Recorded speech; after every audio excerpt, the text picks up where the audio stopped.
Assalamu alaikum wa rahmatullahi wa barakatuhu ya ‘yan uwa musulmai, al'umman annabi Muhammad sallallahu alaihi wasallam.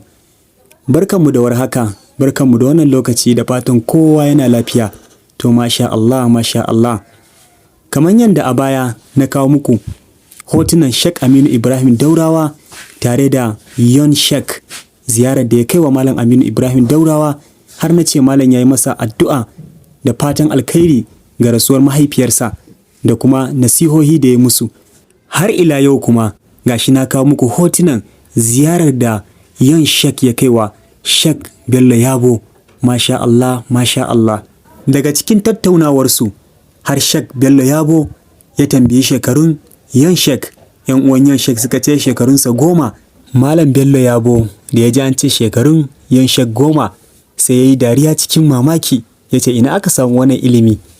Masha Allah, masha Allah. Ga shekaru kaɗan amma kuma ga ilimi a tare da shi. Wannan iko ne na Allah. Wallahi ko ni daga jin wannan maganan sai na ji abin ya bani mamaki. Amma kuma ikon Allah bayan da baya kasancewa. Dama lamarin Ubangiji haka yake. Yakan iya ajiye baiwarsa akan wanda ya so. Baya ga haka, Sheikh Bello Yabo ya yi wasu Yon Sheikh nasiha da fatan alkhairi game da ilimin da Allah Ubangiji ya basa. Masha Allah, masha Allah. Allah ya saka malam da alkhairi. Allah albarkace wannan ilimi na Yon Sheikh. Daga cikin nasihar Sheikh Bello Yabo ya ce sai an yi haƙuri, shi da awa sai da haƙuri. Sannan kuma Allah Ubangiji yana karɓan ayyuka ne in aka yi su da ikilasi domin shi. Domin samun wannan bidiyo na ziyara da Yon Sheikh ya kawo Sheikh Bello Yabo, za ku iya zagayawa kan YouTube channel mai suna Karatuttukan Malaman Musulunci. A nan za ku tarar da ziyarar da Yon Sheikh ya kawo Sheikh Bello Yabo. Masha Allah, masha Allah. Allah Ubangiji ya sa mu dace, Allah ya sa mu gama lafiya. Ya Ubangiji Allah, ka sake ɗaukaka musulunci da musulmai, ka kare dukkan musulmai a duk inda suke. Allah ka sake haɗa kan malamanmu na sunna da dukkan malaman musulunci. Amin ya hayyu ya qayyumu. Wannan shine Sheikh Jafar Mahmud Adam.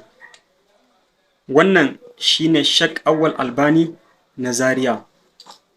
Wannan shine Sheikh Abubakar Gero Argungu. Sannan wannan shine Sheikh Ahmad Bamba. Amma dukansu Allah ya musu rasuwa. Allah ya ji kansu, Allah ya gafarta musu. Manyan malaman sunna ne.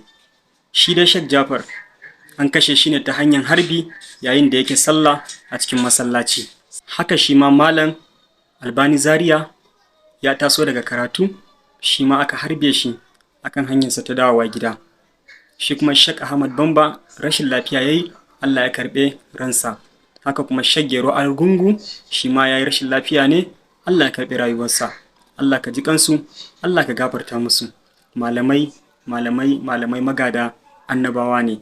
Na kawo wannan hotunan ne da kuma sunayensu domin wanda bai san su ba ya san su daga yau. Malaman sunna ne.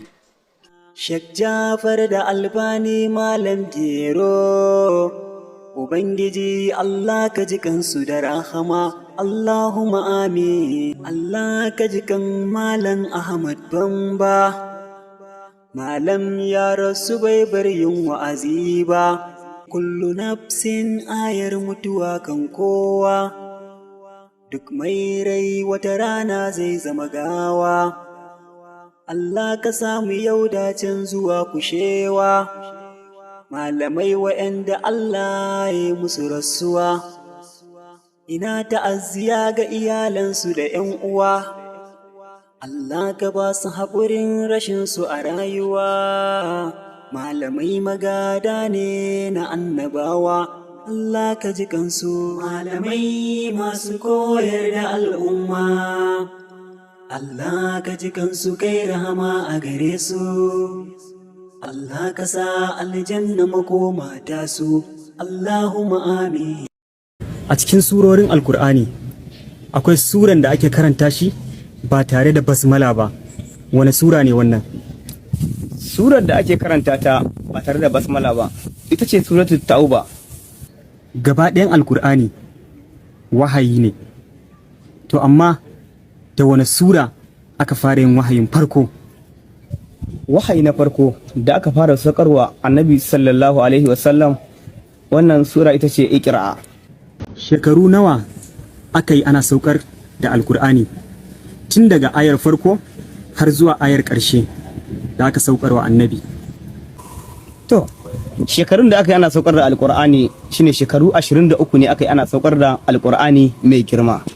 Surori da ayoyi nawa Alkur'ani ke ɗauke da su?